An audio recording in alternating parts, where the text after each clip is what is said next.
කොහොමද ඔයාලට ඉතින් අද මම අරගෙන ආවේ බරයි බඩයි දෙකම බස්සන්න පුළුවන් සුවිශේෂී පානයක් අරගෙන. ඉතින් මේක විශේෂයි මොකද මේක හදන්නේ තනිකර අපිට ගෙදරින් හොයාගන්න තියෙන දේවල් වලින්. ඉතින් අපි වෙළඳපොලේ දේවල් අපි පාවිච්චි කරන්න ටිකක් බයයි මොකද ඒවැ තියෙන සයිඩ් ඉෆෙක්ට්ස් මොනවාද ඒක අපි දන්නේ නැහැ. සමහරවිට අපි ඉන්ග්‍රීඩියන්ට්ස් හරියට දන්නේ නැහැ මොනවද තියෙන්නේ කියලා. ඉතින් අපි පාවිච්චි කරන්න ටිකක් බයයි. ඉතින් මම හිතුවා ඒවා පාවිච්චි කරනවට වඩා හොඳයි මෙන්න මේ වගේ ගෙදරම තියෙන ඖෂධීය දේවල් වලින් දෙයක් හදාගෙන බොන්න තියෙනවා නම් කියලා. ඉතින් මට මේක ගැන කිව්වේ අපේ ආච්චි අම්මා. ඉතින් ආච්චි අම්මා කියා දුන්න විදිහට මම ಜಾති අරගත්තා. ඒවා අරගෙන තමයි මම මේක හැදුවේ. ඉතින් ඔයාලත් හදමු මාත් එක්ක මේක. මේකෙදි අපිට ඕනි කරනවා සුදු ලුණු බිකි 4ක් 5ක් මේ වගේ තමන්ට අවශ්‍ය ප්‍රමාණයට ගන්න.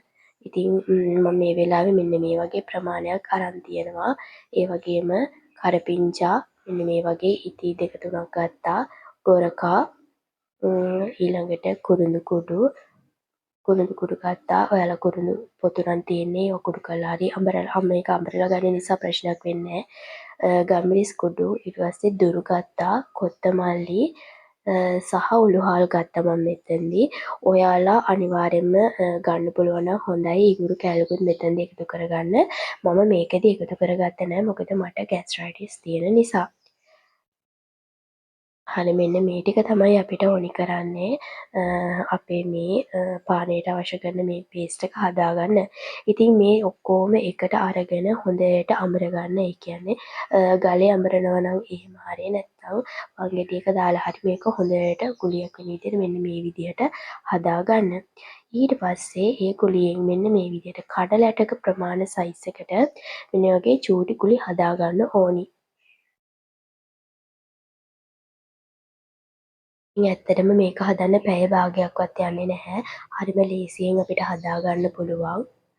මෙන්න මේ වගේ මම මෙතනදී මම ගත්ත ප්‍රමාණත් එක්ක මට ගුලි 20ක් හදාගන්න පුළුවන් වුණා. ඉතින් මේක ෆ්‍රිජ් එකේ තියන්න අවශ්‍ය නැහැ. කැමති නම් තියන්න පුළුවන්.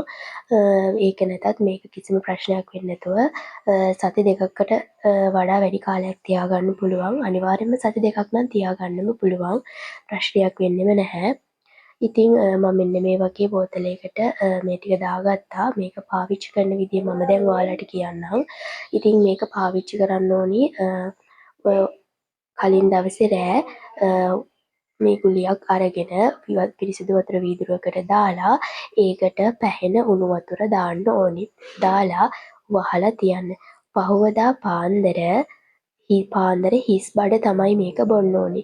මෙන්න මේ විදිහ වීදුරුවක් තමයි ඔයාලට පේනවා ඇති. මෙන්න මේ විදිහට තමයි පාන්දර අපි බොන්න ගත්තාම තියෙන්නේ. මේක හොඳටම මික්ස් වෙලා වතුරට තියෙනවා. ඔයාලා කැමති නම් මේක පෙරලා බොන්න නැත්නම් මේ විදිහට බොන්නත් පුළුවන්. ඉතින් මං හිතනවා අද ගෙනාපු වීඩියෝ එකෙන් ඔයාලා මොනවා හරි ඉගෙන ගත්ත කියලා. තවත් දවසක හම්බ වෙමු. එතකන් ගිහින් එන්නම්. බයි බයි.